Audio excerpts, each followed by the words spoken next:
perkenalkan diri sama teman-teman. Nah, nama saya Devina Dia Hasibuan dengan NIM 0501192059 dari kelas EKI 6F dengan mata kuliah Ekonomi Pertanian. Nah, di sini saya akan menjelaskan materi mengenai saluran pemasaran, rantai pemasaran, dan efisiensi pemasaran. Yuk, buruan dilihat. Saluran pemasaran, lembaga pemasaran, rantai pemasaran, dan efisiensi pemasaran. Baik, yang pertama ada saluran pemasaran. Saluran pemasaran adalah serangkaian organisasi yang saling tergantung yang terlibat dalam proses untuk menjadikan produk atau jasa siap untuk digunakan atau dikonsumsi. Setiap saluran pemasaran memiliki tingkat efisiensi yang berbeda berdasarkan rantai pemasarannya.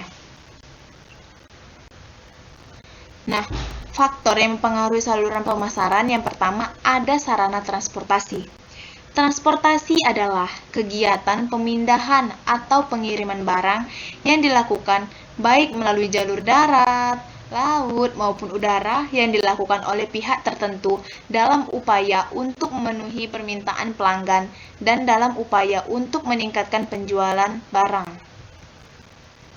Yang kedua, ada sarana pergudangan atau penyimpanan. Pergudangan diartikan sebagai penyimpanan barang-barang sebelum barang tersebut digunakan. Sedangkan, dalam pengertian secara ekonomi, pergudangan dapat menciptakan kegunaan waktu. Ini berarti nilai atau kegunaan barang dapat ditingkatkan melalui penyimpanan dengan menyampaikan suatu keseimbangan yang lebih baik antara permintaan dan penawaran. Penyimpanan adalah fungsi pemasaran yang menyangkut soal penahanan barang. Fungsi ini menyediakan kegunaan waktu. Penyimpanan perlu dilakukan apabila produksi tidak sesuai dengan konsumsi. Ini sih biasanya terjadi di dalam produksi massal. Nah, yang ketiga, ada tenaga penjual atau agen besar. Tenaga penjual atau agen adalah orang yang menjual barang yang dihasilkan oleh perusahaan baik itu dalam kapasitas besar maupun dalam jumlah yang kecil. Nah, kita lanjut ke lembaga pemasaran. Apa itu lembaga pemasaran? Nah, lembaga pemasaran adalah lembaga-lembaga yang melakukan fungsi-fungsi pemasaran dalam rangka menggerakkan, berusaha meningkatkan nilai guna dari suatu titik produksi ke titik konsumsi. Lembaga-lembaga ini melakukan pengangkutan barang dari produsen ke konsumen, menghubungkan kepemilikan. Nah, kita lanjut. 3 komponen lembaga pemasaran. Yang pertama, lembaga pemasaran yang bukan pemilik namun mempunyai kuasa atas produk, seperti perantara atau makelar atau broker dan commission agen.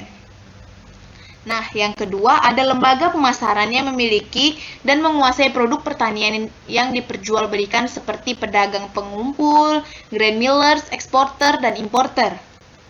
Nah, yang ketiga, yang terakhir ada lembaga pemasaran yang tidak memiliki dan tidak menguasai produk pertanian yang ditransaksikan seperti prokesor, trade association, facilitative, dan manufaktur. Nah, kita lanjut ke rantai pemasaran. Rantai pemasaran adalah suatu proses sosial dan melalui proses itu individu dan kelompok memperoleh apa yang mereka butuhkan dan mempertukarkan produk dan nilai dengan individu dan kelompok lain. Dengan mengkaji rantai pemasaran kita dapat mengetahui efektivitas pemasaran yang tercapai pada setiap lembaga pemasaran. Karena efektivitas tersebut sangat berkaitan erat dengan pendapatan yang diperoleh setiap pelaku pemasaran. Usaha-usaha memperpendek mata rantai pemasaran adalah salah satu jalan membantu petani untuk meningkatkan pendapatannya. Nah, 4 unsur atau komponen rantai pemasaran. Yang pertama ada produk. Apa sih ini produk gitu ya kan? Produk adalah apa saja yang ditawarkan ke pasar untuk diperhatikan, diperoleh, digunakan, atau dikonsumsi yang dapat memenuhi keinginan atau kebutuhan. Produk itu termasuk objek fisik, jasa, orang, tempat, organisasi, dan ide. Nah, produk merupakan unsur pertama dan paling penting dalam bauran pemasaran. Masing-masing produk diidentifikasikan melalui merek yang berbeda untuk membedakannya dari pesaing dengan menggunakan nama, istilah, tanda, simbol, rancangan, atau kombinasi dari hal-hal itu. Yang kedua, ada harga. Harga adalah nilai suatu barang dan jasa yang diukur dengan sejumlah uang. Berdasarkan nilai tersebut, seseorang atau perusahaan bersedia melepaskan barang atau jasa yang dimiliki kepada pihak lain. Di dalam perusahaan, harga suatu barang atau jasa merupakan penentuan bagi permintaan pasar. Harga dapat mempengaruhi posisi persaingan perusahaan. Keputusan tentang harga tidak pernah boleh dilakukan secara kebetulan. Pada produk yang umum, penurunan harga dapat menaikkan penjualan. Sedangkan pada produk yang membawa citra bergengsi, kenaikan harga akan menaikkan penjualan karena produk dengan harga tinggi akan menunjukkan prestasi seseorang. Yang ketiga, ada distribusi atau tempat. Tempat bukan berarti hanya lokasi perusahaan saja, tapi juga termasuk di dalamnya saluran pemasaran, kumpulan dan pengaturan lokasi, persediaan transportasi. Dalam industri jasa, tempat terutama mengacu pada lokasi dan distribusi yang dapat memberikan kemudahan bagi pelanggan dalam memperoleh jasa perusahaan. Keputusan-keputusan lokasi dan saluran penjualan meliputi pertimbangan mengenai cara penyampaian produk kepada pelanggan dan di mana produk harus ditempatkan. Nah, yang terakhir ada promosi. Apa sih promosi ini? Promosi mencerminkan kegiatan-kegiatan yang mengkomunikasikan keunggulan produk dan membujuk konsumen untuk membelinya. Jadi, promosi ini merupakan komponen yang dipakai untuk memberikan dan mempengaruhi pasar bagi produk perusahaan. Adapun kegiatan-kegiatan yang termasuk dalam promosi adalah periklanan, promosi penjualan, personal selling, dan publisitas. Baik, kita lanjut ke efisiensi pemasaran. Nah, efisiensi pemasaran adalah seberapa besar pengorbanan yang harus dikeluarkan dalam kegiatan pemasaran menunjang hasil yang bisa didapatkan dari kegiatan pemasaran tersebut. Efisiensi pemasaran dapat dicari dengan menghitung rasio atau keluar masukan dalam kegiatan pemasaran yang dilakukan. Semakin tinggi nilai rasio keluar masukan, maka pemasaran yang dilakukan semakin efisien. Umumnya, efisiensi dapat dicapai dengan salah satu di antara 4 cara, yaitu yang pertama, keluaran tetap konstan, masukan mengecil. Yang kedua ada keluaran meningkat, masukan konstan. Yang ketiga ada keluaran meningkat dalam kadar yang lebih tinggi dari peningkatan masukan. Yang keempat, ada keluaran menurun dalam kadar yang lebih rendah dari penurunan masukan. Lanjut. Perusahaan yang sistem pemasaran dianggap efisiensi apabila memenuhi 2 syarat, yaitu mampu menyampaikan hasil-hasil produsen sampai ke konsumen dengan biaya serendah-rendahnya. Yang kedua, mampu mengadakan pembagian yang adil dari keseluruhan harga yang dibayar konsumen akhir kepada semua pihak yang ikut serta dalam kegiatan produksi dan pemasaran barang. Ada 2 macam efisiensi pemasaran. Yang pertama, ada efisiensi operasional yang mengukur produktivitas pelaksanaan fungsi pemasaran. Yang kedua, ada efisiensi harga yang mengukur bagaimana harga pasar mencerminkan biaya produksi dan biaya pemasaran secara memadai pada seluruh sistem pemasaran. Pengukuran efisiensi pemasaran dapat melalui 2 pendekatan, yaitu pendekatan melalui teliti unsur pemasaran yang meliputi struktur pasar, tingkah laku perusahaan atau pedagang dalam memasarkan komoditi, kinerja pasar yang terkait dengan market struktur.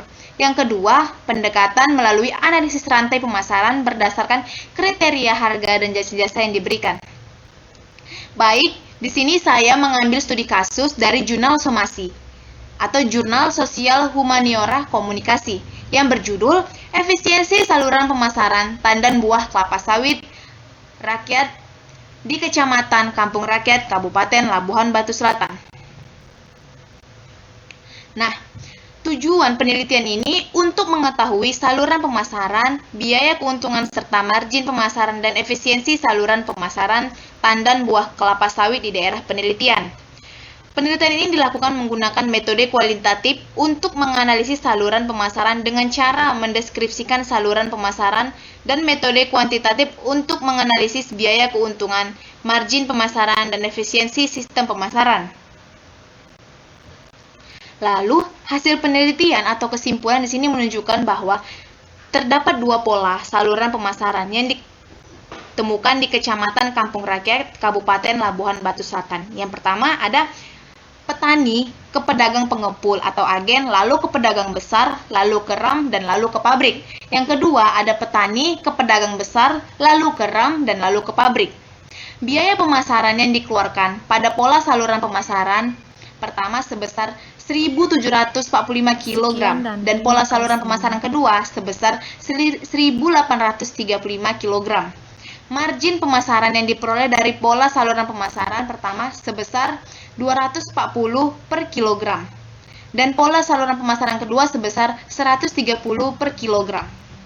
Efisiensi pemasaran pada saluran pemasaran pertama sebesar 7,89% dan pola saluran pemasaran yang kedua sebesar 3,28%, sehingga dapat disimpulkan bahwa pola saluran pemasaran pertama lebih efisiensi daripada pola saluran pemasaran yang kedua.